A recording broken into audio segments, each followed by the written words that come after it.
जय श्री राम सभी भक्तों को, जय माता की। फिर एक नई वीडियो के साथ हाजिर हो गए हैं और आज की जो हमारी वीडियो है इसमें आप बताइए कि साधना के दौरान भक्त को क्या-क्या अनुभव होते हैं।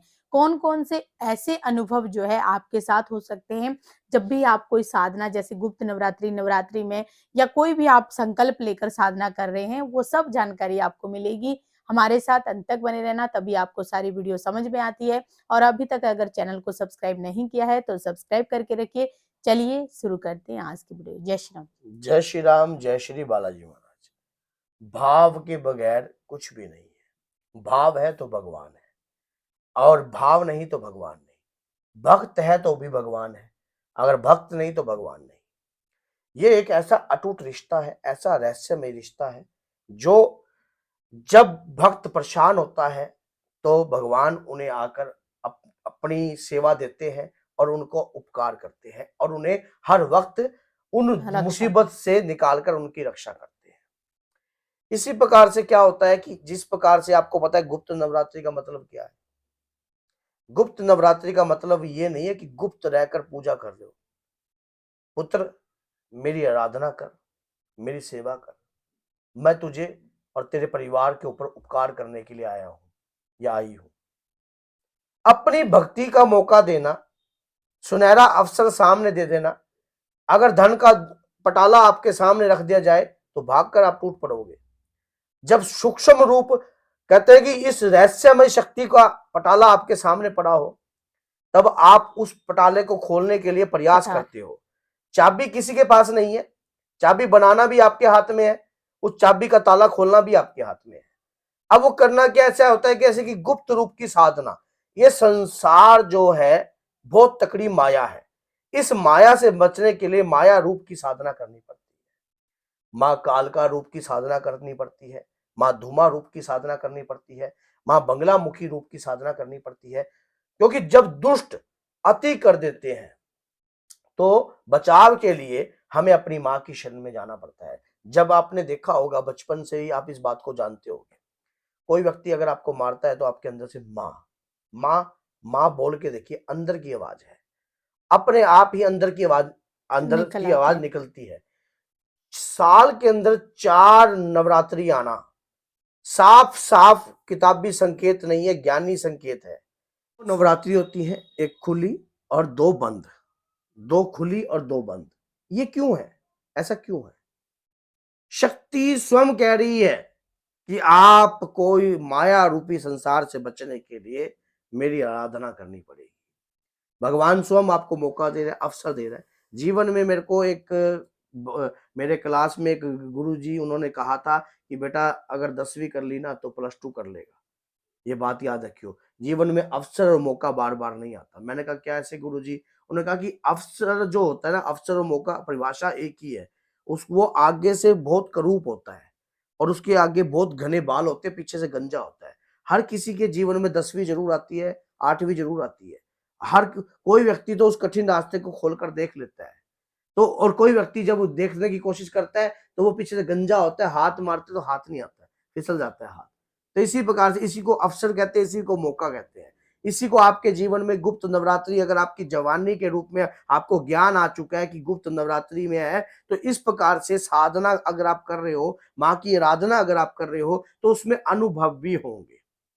और उन अनुभवों में क्या-क्या संकेत को आपको समझना होगा, ये सबसे बड़ा इंपॉर्टेंट चैप्टर है। माँ की भक्ति करते हो, बाबा की भक्ति करते हो, सुबह करते हो, शाम करते हो, दिन करते हो, रात करते हो, लेकिन उनकी भक्ति को समझने के लिए उस रहस्य में शक्ति को समझना पड़ेगा कि वो शक्ति आपसे चाहती क्या है। जब आप उस शक्ति को समझने लग जाते हो तो वो शक्ति आपके रोंगटे खड़े कर देती है। रोंगटे का मतलब जब आप पूजा करते वक्त आपके शरीर के रोंगटे खड़े होना, ऐसा महसूस होना कि आप जो भक्ति कर रहे हो उसके अंदर एक तेज उत्पन्न हो रहा है। ये अनुभव ऐसे इंपॉर्टेंट होते हैं जो अधिक से ज्यादा हर किसी से शेयर नहीं करे जाते, क्योंकि भक्ति के अनुभव आपके बहुमूल्य धन है। ये धन ऐसी पोटली है जो आपने एकत्रित करी है अपने तपों के बल से। उसके दौरान क्या होता है कि जैसे कि आपको लगता है कि आपकी दीपक की बाती में फूल आना, फूल की शेप ही अलग है। आपको महसूस होता है कि ऐसे ऐसे फूल आते हैं कि जिनकी आप कल्पना भी नहीं कर सकते। और उसके बाद क्या होता है कि जब आप मान लो और भी आगे उतरते जाते हो, मंत्र का जाप करते रहते हो, शुरुआती तौर बड़ा ही नरम होता है। जब कोई भी पूजा याचना करते हो, चाहे 41 दिन की कर रहे हो, चाहे 21 दिन की कर रहे हो, चाहे आप 11 दिन की कर रहे हो, चाहे गुप्त नवरात्रि कर रहे हो, चाहे नवरात्रि कर रहे हो, अगर कोई माला कर रहे हो, जाप कर रहे हो, शुरुआती 2 दिन जो होता है थोड़ा सा आसान होता है, आसान। आपकी लगन लगी रहती है। लेकिन जब बीच में आपको कुछ दिखता नहीं है ना, तब आपका हृदय टूटने लगता है। तो इस प्रकार से ये चीज छोड़ दो, ये भी एक सिम्टम है, ये भी एक अनुभव है, आपके अंतर मन में इस प्रकार का क्वेश्चन उत्पन्न होना। क्योंकि जब भक्ति के प्रति अगर आप सचेत रहने लगोगे, आप सोचने लग जाओगे, तो आप सफल नहीं हो जाओगे। भगवान अपने भक्त की परीक्षा लेते हैं, पग पग पर परीक्षा लेते हैं, हर समय परीक्षा लेते हैं। इसी प्रकार से माँ अपने बच्चे की परीक्षा लेती है कि कितना समर्थ है तेरे में, तू मेरी कितनी आराधना कर सकता है या कर सकती है। अगर तू पूजा याचना कर रही है और मेरी आराधना कर रही है, तो मेरी ही माया तुझे भ्रष्ट कर देगी।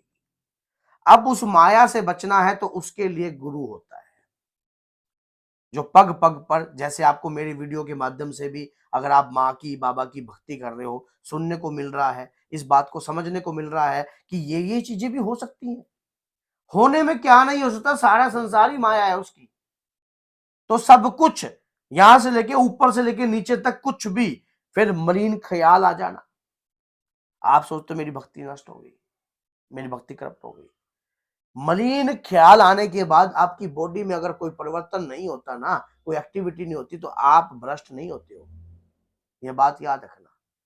क्योंकि आपके अंदर विकार जो है, जैसे जैसे मंत्र का तप अंदर जाता है, मंत्र की शक्ति उबाल लेती है अंदर, आपके अंदर की सफाई अभियान चल रहा होता है अंदर का, वो मलिनता बार प्रत्यक्ष रूप में आने लग जाती है, सामने दृश्य रूप में आने लग जाती है, माइंड में स्ट्रेस उत्पन्न होने लगती है। समझ लेना, जब ये कार्य आपके साथ हो रहा है तो मां की कृपा आपके साथ हो रही है। क्यों? एक जगह तो गुरुजी आपने शुरू में कहा कि मां अपने बच्चों को तंग नहीं करती, लेकिन एक्सपीरियंस जरूर देती है, अनुभव जरूर देती है। क्योंकि अगर आप तपोगे नहीं, घिसोगे नहीं, तो आपको ज्ञान कहां से आएगा। ज्ञान एक सूक्ष्म रूपी ग्रंथि है, जो जितनी बड़ी आप लेते रहोगे, उतना बड़ा उसका ज्ञान का पटारा बढ़ता रहता है। उस ग्रंथि को बढ़ाना आपका हाथ है, आप ही उस ग्रंथि को बना सकते हो, आप ही उस ग्रंथि के अंदर शक्ति प्रवाहित कर सकते हो। अगर आप अपने धर्म पर, मैंने अक्सर लाइव में जब आता हूं तब भी मैं बोलता हूं कि 3 सिद्धांत जीवन में धारण कर लीजिए, ज्ञान योग, धर्म योग और उसके बाद कर्म योग। कर्म अच्छे होंगे तो आप कभी भी अपने जीवन में भगवान को प्राप्त करने में पीछे नहीं हटोगे। धर्म पर अडिग रहोगे तो धर्म रहेगा तो दीप बाती भी रहेगी, ज्योति भी रहेगी।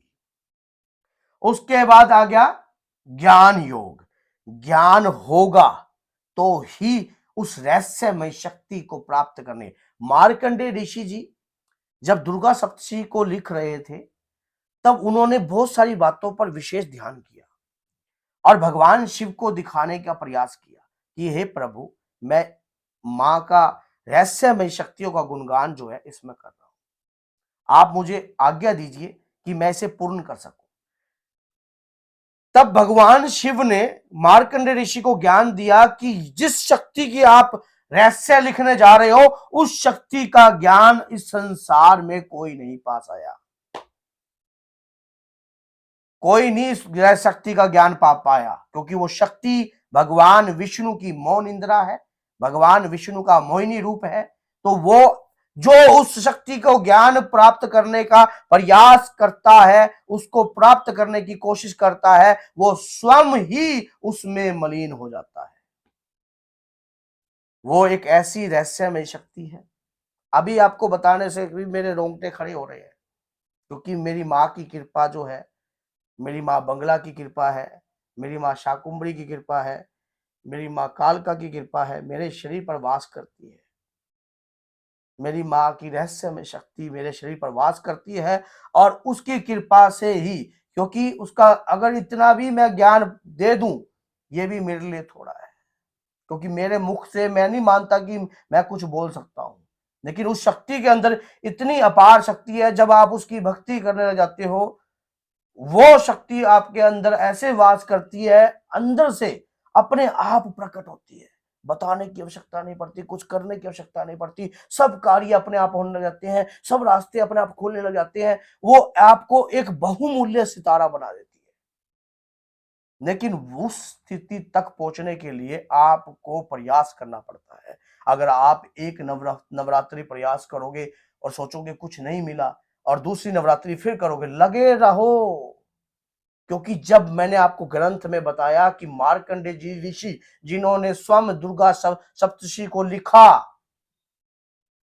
सर मंत्र को देखा, जिसने मृत्युंजय मंत्र का निर्माण किया, भगवान शिव को, जो अजर अमर है, आज भी इस धरती पर हैं, जैसे हनुमान जी हैं, धरती के जागृत ऋषि हैं। वो ऋषि भी मां की रहस्य को नहीं जान पाए, तो हमारी तो हस्ती क्या है। इसलिए उस जगत जननी की जितनी भी पूजा करते हो, जितना भी अनुभव अगर आपको उनकी पूजा में होता है, वो रहस्यमयी है, क्योंकि वो मायावी है और बहुत ही ज्यादा इस संसार में कण कण को जनने वाली वो शक्ति है।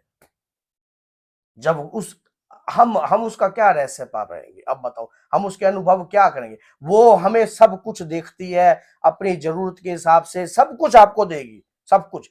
एक माँ अपने बच्चे के साथ कभी अन्याय नहीं कर सकती। इसीलिए बाबा की निरंतर भक्ति करता हूं, और बाबा की भक्ति से माँ की सेवा करता हूं। तो इसी प्रकार से आपका भी, आपको पता है, सुंदरकांड के अंदर मैं हमेशा बोलता हूं कि सुंदरकांड इतना सुंदर क्यों है। क्योंकि सुंदरकांड इतना सुंदर क्यों है, क्योंकि जब हनुमान जी ने पहली बार माता सीता को देखा था ना, तो इतने व्याकुल हो गए थे ना, उस व्याकुलता को कोई समझ नहीं पाएगा। जिस प्रकार से, क्योंकि मां जगत जननी, आज ये लीला कैसी लीला है।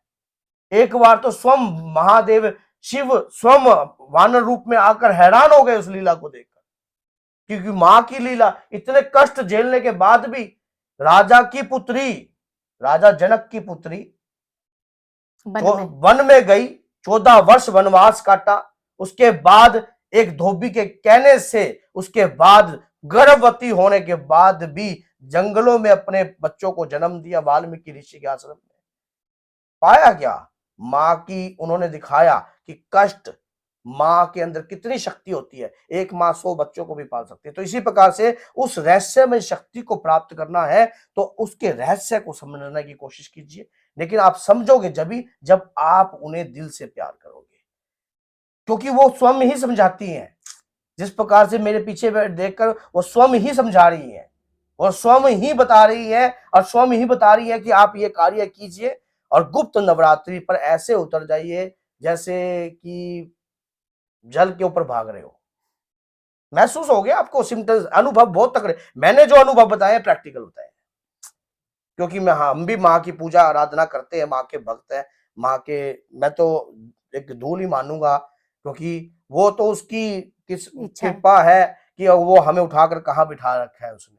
क्योंकि बाबा ने हमेशा देखने ना, माँ जब भी माँ कालका की सवारी निकलती है, तो बाबा लहर लहर लहराए रे और झंडा बजरंग बली का, झंडा लेकर लाल रंग का, इस प्रकार से आगे चलते हैं। सबसे आगे प्रथम सेनापति है माँ वैष्णो में। आप अगर आप गए हो तो द्वार पर आपने ऊपर देखा होगा, ओम एम हीम क्लीम चामुंडाए विच्चे, सबसे पहले हनुमान जी बैठे हैं गदा लेकर। क्यों?